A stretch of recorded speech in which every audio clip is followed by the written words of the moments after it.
Welcome back to the Defiant Spirit. I am excited to get going with you in this conversation, to move forward. That's going to be our topic today, moving forward and never moving on. First of all, I apologize for those of you watching. My wife wanted me to make sure I apologize to you for having to bear witness to my facial hairless face. She wants me to grow it back.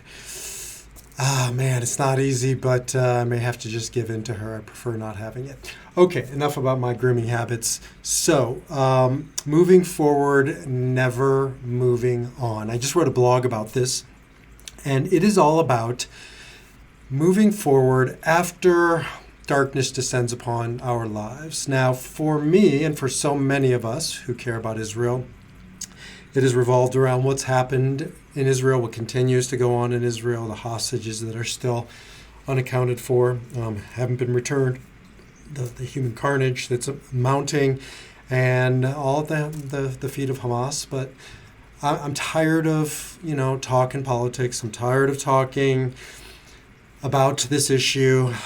I listen to it on the news. I want to keep talking about it, but I also owe it to you. I owe it to my clients. I owe it to my family. I owe it to myself to move forward. And that's what I want to talk about, because I counsel people all day, every day. I'm a coach, I'm a counselor, I'm a therapist, I'm a guide to move through darkness. That's my shtick. That's why I'm here. That's what I do. There's all kinds of darkness. There's not a darkness.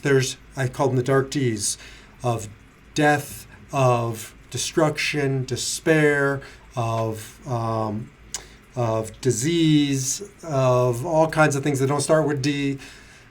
Darkness comes in a myriad of forms. And when it comes, it brings us to our knees. If it's true darkness, if it's true despair and destruction. And again, it can come vis-a-vis personal darkness. It can come through this collective darkness that so many of us are experiencing.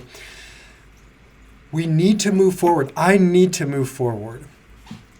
I feel conflicted saying it. But hear me out before you get, pissy with me, and I understand why you would. If what you're hearing is what so many people have been told, I've been told this, after the death of a loved one. Somebody told me to move on after the death of my father, and this was maybe 6 months into it or something, and I was a rabbi back in the day. A congregant said, you need to move on. And I think I said, fuck you. I'm an Enneagram 8. It's kind of our currency that we deal in is trash mouth. But I may have softened it a bit, but not much. Certainly didn't soften my conviction. I even think I got up and put it in a sermon afterwards, because you don't tell somebody to move on. You never tell somebody to move on. What you are telling them is get over it, is forget about it, is put it behind you. That's not what I'm saying. That's not what I'm saying now in regards to what has gone on in Israel with Hamas's atrocities, or what continues to go on as they still have our babies and our people. I'm not telling Israelis, I'm not telling Jews, I'm not telling the world to get over it. I'm not telling them to move on. What I'm telling myself, I'm not talking to any of you really, I wouldn't tell you what to do. I'm telling myself, move forward. Right? Now, what's the difference? Doesn't sound like much of a distinction. It's a tremendous distinction. It's everything is in this nuance of these terms. Move on means everything I said. Leave it behind you. Get on with your life. No. Move forward implies to take this darkness, and as my teacher and mentor Viktor Frankl says, transform tragedy into triumph. Do something with it, because what Hamas wants is for Israelis, is for Jews, is for Americans, is for Westerners, is for peace-loving people everywhere to get stuck in the darkness, to be paralyzed in the darkness, to live in terror. Any of you out there listening to this, you're probably not listening to this if you're listening to my podcast, there is nothing wrong with a pro-Palestinian rally. I'm pro-Palestinian. I'm anti-Hamas. If you are pro-Hamas, if you're having pro-Hamas rallies, you're supporting a terror network.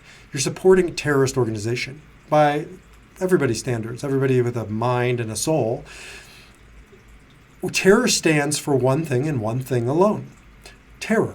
That's what it does. That's why they exist. It's truth in advertising. That's why the Hamas charter is to terrorize and to annihilate Jews, period. Lots of more fancy, though not all that complicated language around it, but to terrorize and to murder. That's it.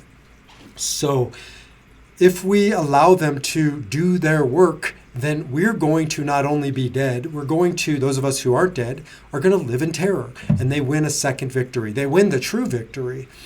When I lived in Israel, I've lived there 3 different times. When I lived there my first time, I think it was, every time I've lived there, there's been terrorist events. There were bus bombings one go round. There were pizza parlors, and Hebrew University was bombed another time I was living there. Stabbings another time I was living there. Missiles many times I was living there. The bottom line is the mission and the message of Israelis is to move forward, never move on. So within 24 hours, I was living next door to a Sbarro Pizza down, for those of you know, in Jerusalem, in Western Jerusalem. Sbarro Pizza was blown up. People, civilians were dead. And within 24 hours, 48 hours, the windows were boarded up, but the pizza joint was open again. And it wasn't that people weren't afraid. We were afraid. It was they must not win. We must move forward. Now, that's incredibly fast. I would never say that to somebody who's gone through terror or gone through the death of a loved one, which is its own kind of darkness. But what I do say to them when the time is right, when they're able to hear it, after they're, moved out of survival mode, is maybe it's time to move forward. So again, what's the difference? Because moving forward implies you take it with you. You carry the darkness forward. It means you don't stop. It means you don't live in darkness. Dr. Edith Eger, Holocaust survivor, student of Viktor Frankl, amazing woman in her own right, great books, The Gift and the Choice, says, the difference between being a victim and being a survivor is a victim says, why me? And we all say, why me, when the darkness descends. Disease, divorce, depression, terror, all kinds of things in our lives. Whenever the darkness descends, we are all victimized. That's not a choice. What Edith Eger says is, in that moment, you are victimized. Circumstances beyond your control descended upon your life. And when that happens, you're victimized. However, and you go into survival mode, and we must survive. That is the starting point. What they've been doing in the past few weeks in Israel is gathering themselves together. What somebody does after the death of a loved one, according to Shiva, the Jewish laws, is for 7 days, you just gather yourself together. You get your wits, you get your bearings, and then you move forward. What Edith Eger says is you move from why me and all these necessary but unanswerable questions to a survivor. Now what? Now what do I do? Now what is in my control? And what is in my control is not to stay put in the victimhood, the hood where we're victims, the neighborhood where we take up residence there, where we're powerless and where we're hopeless and where we have no agency, and we get moving. We move forward into the unknown, not knowing how we're going to move forward, not knowing where we're going, just knowing that to stay put and to give up and to go into hopelessness and to live in fear is to give them a second victory, is to give death the final say, is to give disease control over our lives, our work, whatever we're facing, whoever we are, wherever we are, is to feel it, is to move through it, is to move into the unknown, and to ultimately carry it forward. And all the difference lies in the words move forward and moving on. Moving on means it's behind me and I leave it back there. Moving forward means I'm into the unknown. I'm going to take it with me, and I'm going to find some way, somehow transform, as my teacher says, transform tragedy into triumph. That's our duty as Israelis, as Americans, as Jews, as human beings, to transform tragedy into triumph.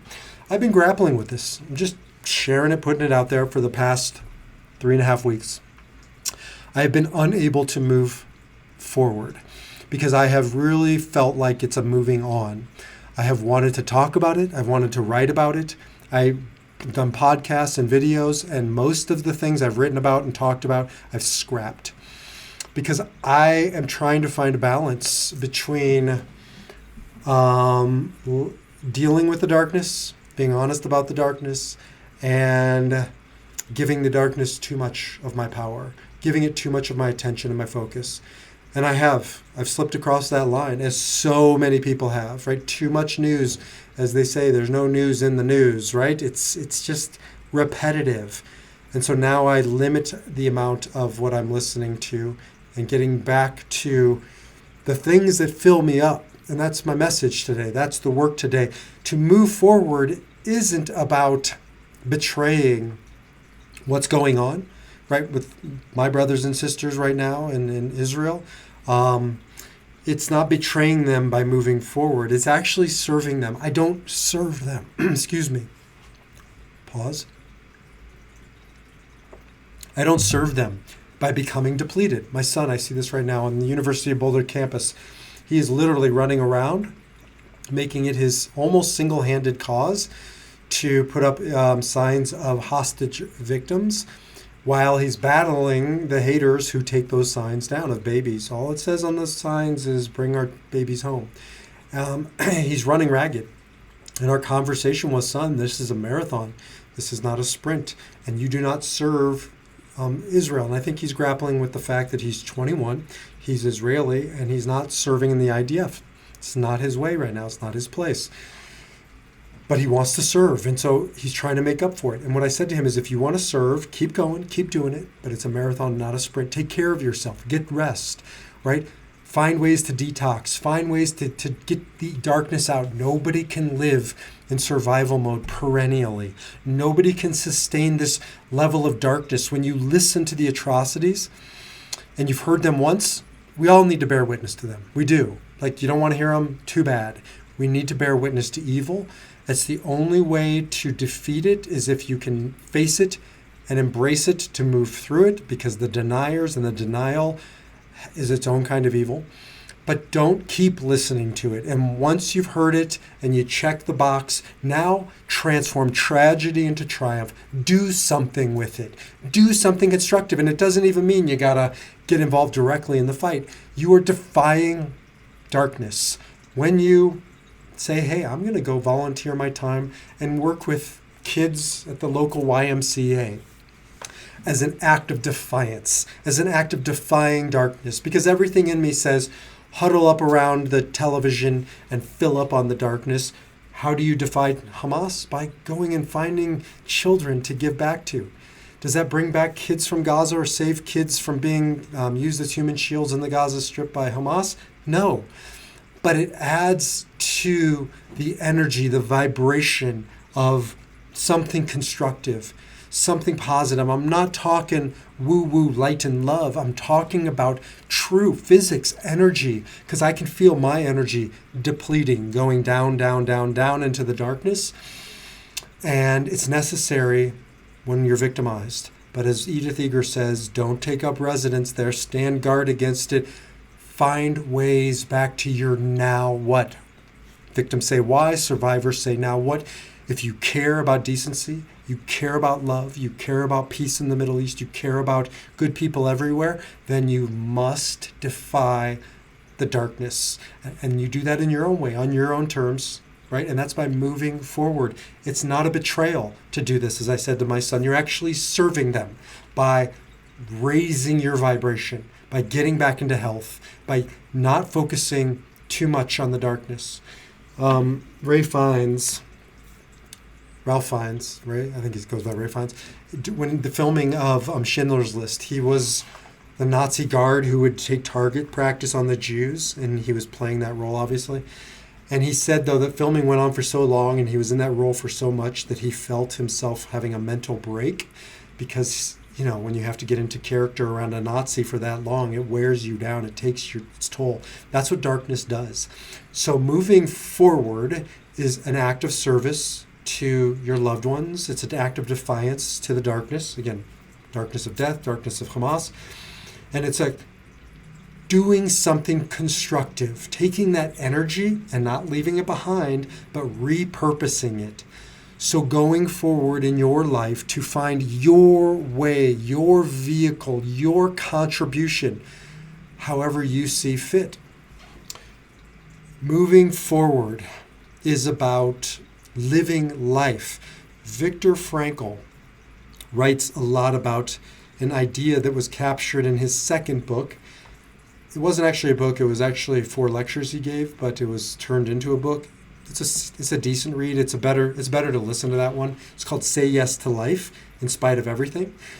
And his thesis, and it's the right thesis, is that when life devastates you, when you are victimized, no fault of your own, and you go down into that place, and his was an extreme victimization, the Holocaust, but it doesn't matter what it is.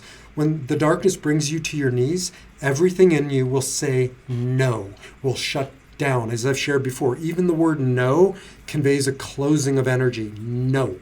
It's the first word a toddler learns, to shut it down, to shut you down. No. So you can feel it. In Hebrew, it's lo. And that shutting down of energy, that shutting down of life, I've seen it counseling people who have lost loved ones. Of course, you go into this no mode. You go into shutdown mode, into survival mode. But I've also seen it can go on too long, and the darkness can linger, and you can keep saying no to life in 1,000 ways. In many ways, if you're not careful about this, 2 deaths happen, your loved ones and yours. How many spouses stop living at this moment in time when the love of their life dies? And I'm not saying that means you need to get remarried. That's up to you. It means you need to, at some point, say yes. Yes is open syllable sound. Yes, ken in Hebrew. In every language, it's an open sound. It's a movement. It's not just a word. It's a vow. It's a defiant stand, as Frankl says. Say yes to life. Say yes to living when the time is right. Say yes, not in spite of what you lost, but because of it. You owe it to your spouse to, as I always say, love again, to love more fully, to live more fiercely, to go out into the world, to do double time because they're not here, to carry their fire. That's what carry the fire is, to carry their fire forward.